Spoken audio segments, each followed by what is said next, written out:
90% du patrimoine culturel du continent africain se trouve en dehors du continent africain. You know when you get robbed, yeah? And there's a place where they take all the stuff where you've been robbed. Me interesa mucho también cómo qué pasa con esos objetos patrimoniales que han sido retirados, robados, expoliados de nuestros territorios y traídos el norte global a Europa. The way that most people experience works in museums is pretty far removed from the way that they should be experienced. Oh, really? It sounds like that. Colonial narratives have all been told from the winner's perspective. It's always been told from the colonial point of view, not from our point of view. Mais ils me suivent là comme ça. Je n'aime pas.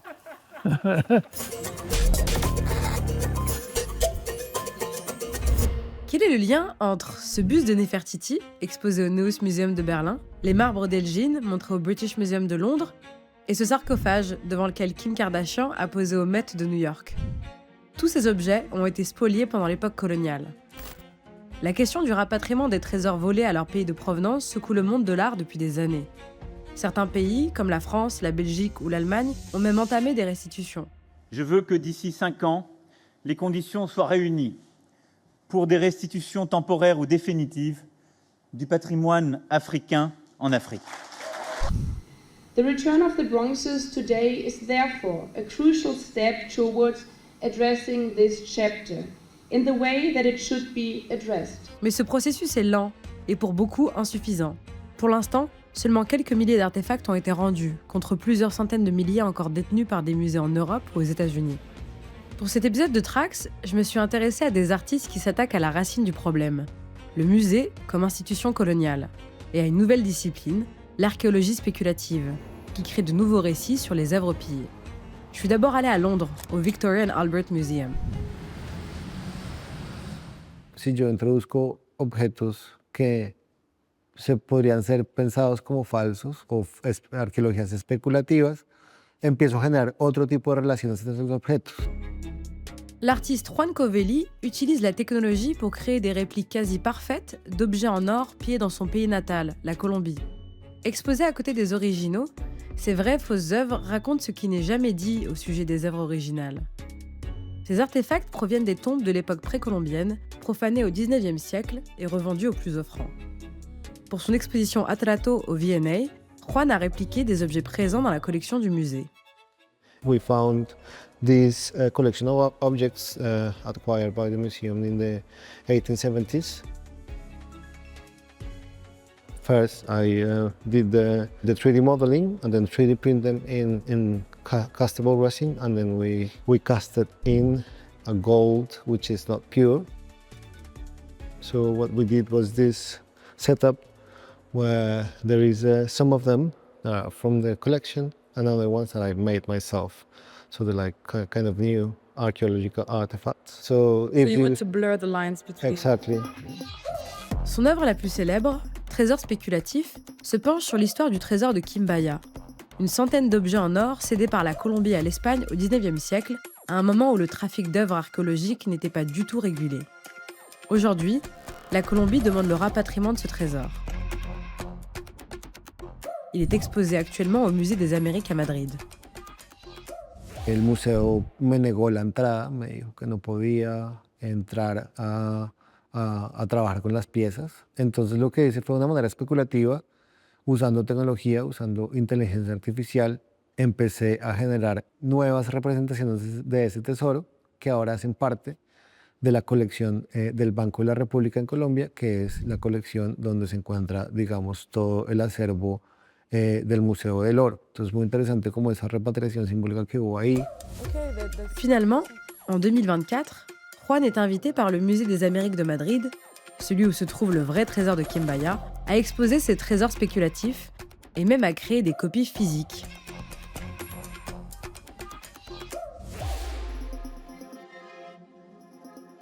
La ficha técnica hablo de que el tesoro Quimbaya se encuentra retenido ahí y que debería ser devuelto a Colombia.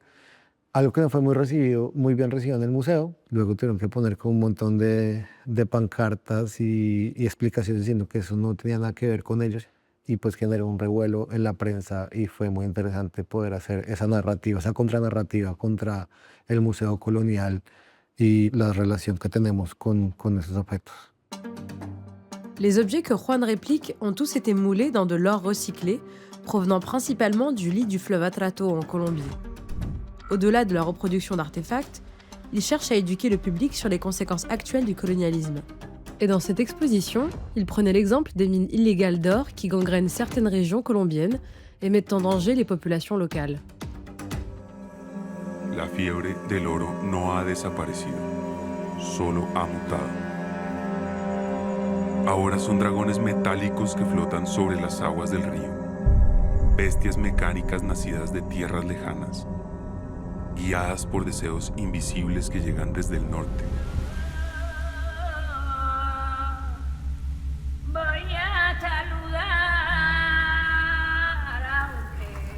All of these are like mining. We are still living in that sort of like a complex trades where we extract the gold and someone else take it and makes money out of it, and we receive funds in exchange. Yeah. And they're like mirrors as well. In the past, when Spanish conquerors got to Colombia or to South America, there was this myth where Aborigines got given mirrors and they gave the gold. I like to think it's kind of the similar sort of like. Yeah, there is a continuity in it. Yeah. La arqueología desde siempre ha tratado de nombrar, poseer y generar un montón de diferentes narrativas al respecto de los objetos. Yo la utilizo de la manera inversa. Yo uso estas ideas de la arqueología para generar nuevas especulaciones, nuevas narrativas y nuevas formas de acercarnos a un pasado que tiene muchas más maneras de ser leído y no solo una. De nombreux artistes proposent des récits alternatifs à ceux des musées pour réimaginer non seulement l'histoire, mais aussi le présent des trésors volés. Dans son musée de la post-vérité, l'allemande irakienne Nora Al-Badri crée des deepfakes de directeurs de grandes institutions culturelles qui s'excusent et accélère le processus de rapatriement. It must be said, what we did until now is shameful. We exploited the cultural heritage of the former colonized without regret. It must be said, crimes must be confessed. The world we inhabit can only become a better place if we, the elites of Europe, declare ourselves guilty. Certains artistes cherchent carrément à libérer les objets des musées. C'est le cas de l'artiste britannique d'origine jamaïcaine Satch Hoyt, qui tente de ramener à la vie les instruments de musique africains stockés dans les musées ethnographiques européens. I always give the analysis of the Stradivarius. Just about every Stradivarius that exists on this planet is being played by a first violinist in a philharmonic or orchestra. Yeah, an instrument needs human contact. It needs the patina. It needs the oil in your hands. You know, that's the food for an instrument. Depuis 2017, ce multi-instrumentiste, devenu artiste visuel, va de musée en musée pour des séances de unmuting. Littéralement, la désilenciation de ces objets subtilisés à l'Afrique est gardée sous verre, comme s'il s'agissait de sculptures muettes depuis des années. Là, par exemple, il joue du tambour à Fantiaka, provenant du Congo, au British Museum.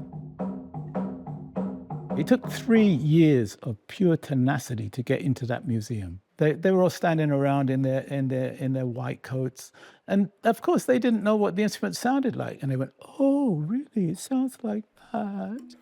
Most curators and conservators, they don't even know what those instruments sound like, because they always inform me that they are the custodians of those instruments, and those instruments have to be put to their proper use. So their proper use is not to be exhibited in a glass case, but to be played. But there's no way that they're going to let me take those instruments back to where they came from. So all I can take is the sound. C'est grâce aux enregistrements qu'il fait sur place que Satch fait chanter les instruments désilenciés en dehors des musées. Le unmuting devient la base sonore de concerts où il joue aussi d'autres instruments africains plus ou moins anciens, chinés dans des marchés aux puces en Europe. Je l'ai retrouvé au musée d'ethnographie de Genève avant l'une de ses performances. The unmuting session happens in the museum. After that initial unmuting, which is the foundation and the spirit of the composition, then these other elements are then added onto it. Like first of all, when you do a painting, you start off with the background, and then you start off with this color and that color. So it's always about layers.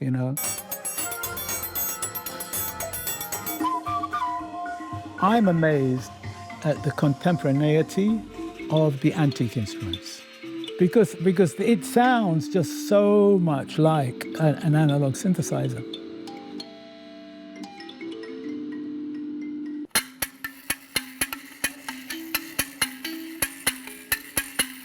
You hear that noise? Yeah. So that's all of these little pieces of metal that are wrapped around the note, which is creating that distortion. It's so far ahead of any Western technology. Way before wow-wows and all of these effects, people back in the day were thinking about those kind of sonics, For me, the true chronicler in life is music. You want to know what was going on in the 20s? Go listen to the music, because so often the music doesn't lie. Rejouer de ces instruments s'inscrit dans un projet de rapatriement plus vaste, l'Afro-Sonic Mapping. Satch crée une carte sonore des mouvements de la diaspora africaine, déplacés par l'esclavage et la colonisation à l'aide d'enregistrements de phonographes faits par des anthropologues européens en Afrique au début du XXe siècle. Let me show you how it sounds.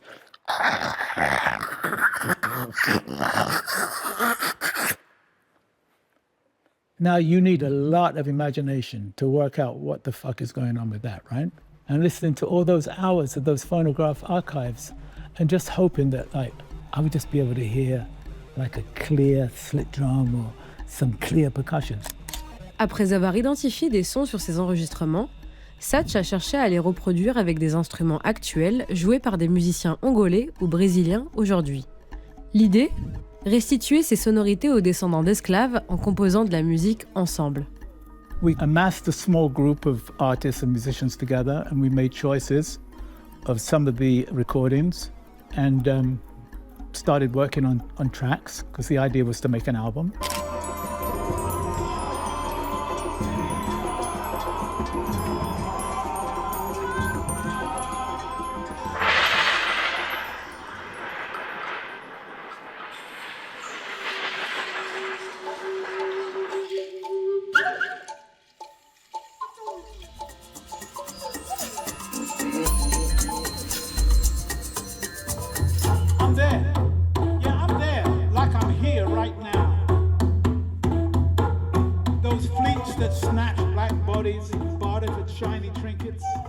You never had one slave ship. Everybody was mixed. So how were they communicating with each other? Styles of music were being created in the hold. For me, the hold of the ship was an incubation space.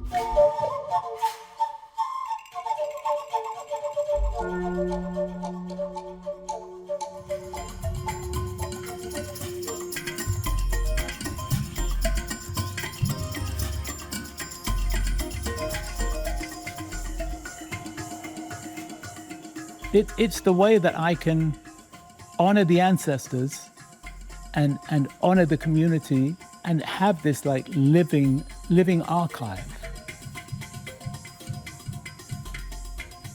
And what I'm doing is I'm not trying to replicate the music that people were making in the 1910 or 1920s. I'm creating my own music. I feel absolutely free to play whatever I want to play on those instruments. J'ai rencontré des artistes qui refusent d'être les spectateurs de l'histoire de leurs ancêtres, racontée seulement à travers le prisme de la colonisation. Leurs interventions artistiques tracent un nouveau futur pour des objets bloqués sous vitrine dans le passé. Qu'ils soient spéculatifs ou sonores, le rapatriement symbolique d'artefacts volés change notre regard sur les musées et ouvre d'autres questions. Qu'est-ce qui se passe une fois que les objets sont rendus? ¿Qué pasa cuando retornan a Colombia? ¿Qué pasa cuando retornan a los países? retornan a las colecciones de las capitales, retornan a los museos que siguen teniendo las mismas lógicas coloniales que los museos de Europa, o retornan a los territorios, a las sociedades indígenas que permanecen y a otro tipo de narrativas.